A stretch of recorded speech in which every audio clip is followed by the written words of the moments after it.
Welcome to Build the Weight Loss Practice of Your Dreams. I'm your host, Karol Clark, and today I have a little bit of a kind of sentimental podcast.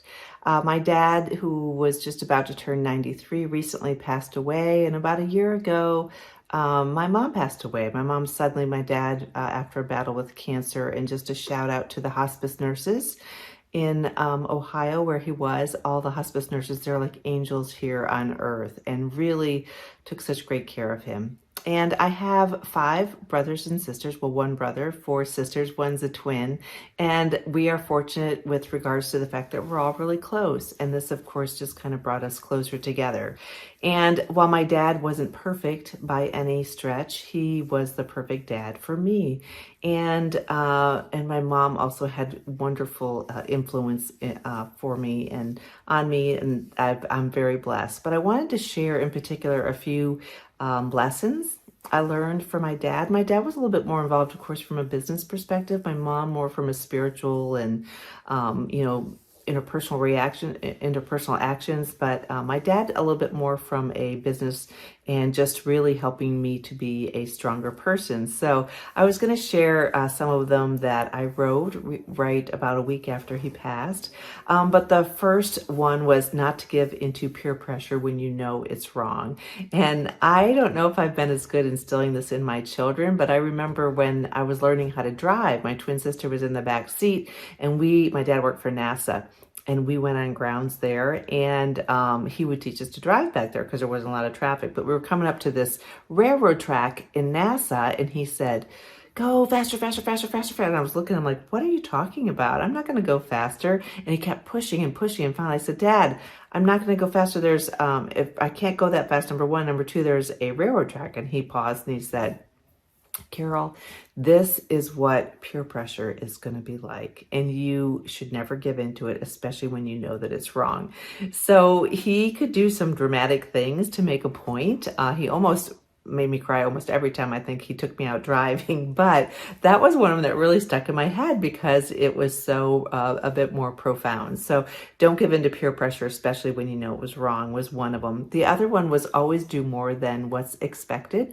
This has served me well in my career always. I think my children are tired of me telling them this very same thing as they all have started to graduate from college or from the apprentice program and getting out there. They do a great job, but I always encourage them to do more than what's expected because that isn't always the case. And it just also helps because it makes you feel even better. And it can help stand out in a crowd. But whether it's longer hours, added education, being a volunteer to learn a particular skill until you have that skill down, doing more than what's expected is important.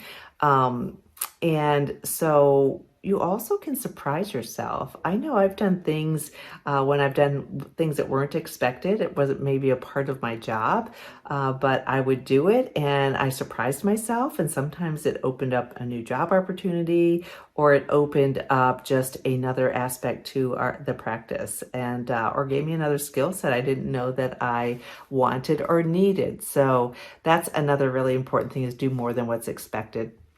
The next one he taught me was that you can do absolutely everything, anything you set your mind to. And I know this is common from a lot of parents.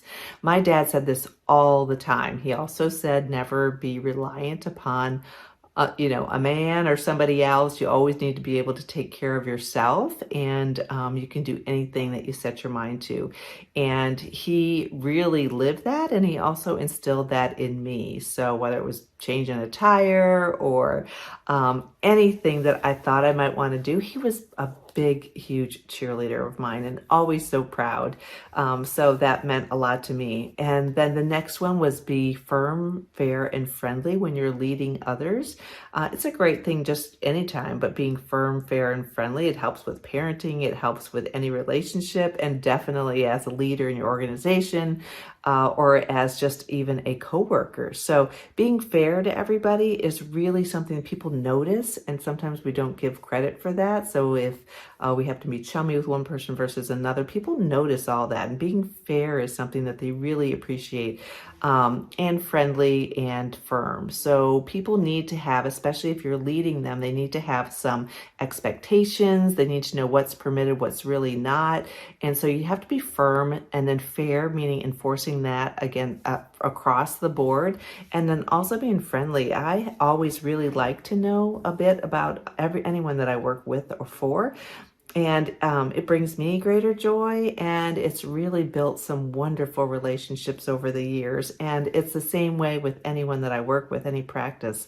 I always like to know that. We like to set some boundaries up ahead of time, and we like to be fair to each other, and we like to be friendly. So if I'm going to work with someone, I want it to be someone I'd like to hang around. So and someone that I can really respect and has integrity and who's friendly as well. So that's another one. The other one was mind your personal finances. And I have a twin sister I mentioned, and I was always the big spender. I spent money I didn't have before I, finished college. Once I got out of college and I knew I had all these, you had your bills, you had everything there. She was always she could make $1 turn into $10. She was always really good at it. But mind your finances is really good advice. It helped me in terms of making sure that I was taking care of, saving for retirement, all those sorts of things. None of us are perfect, but minding your finances really helped me quite a bit, both my dad and other people in my life, like my husband. So anyhow, minding your personal finances is really important. The other thing he taught me was to be more interested in others than you are yourself. And this is one that's kind of hard because I'm chatty and I can talk like nobody's business. I think sometimes my husband will take me along to dinners because I always keep the conversation going. But I really find that things are so much more meaningful if I actually just pause and ask other people about them. And I find now that I'm not so the less rushed I am, the more I learn about people, the more I really enjoy those conversations. And being more interested in them is just another form of kindness. Not only that, but it's inquisitive. And you learn so many things about the people there. Everyone is so interesting and has an interesting story to share. And oftentimes they don't get to do that. So being more interested in them than you are of yourself is another thing that he taught me. And at his funeral, you could hear that from so many people. I always just felt like I was heard. I felt like he cared so much. He always asked me how I was. And so that really does go a long way.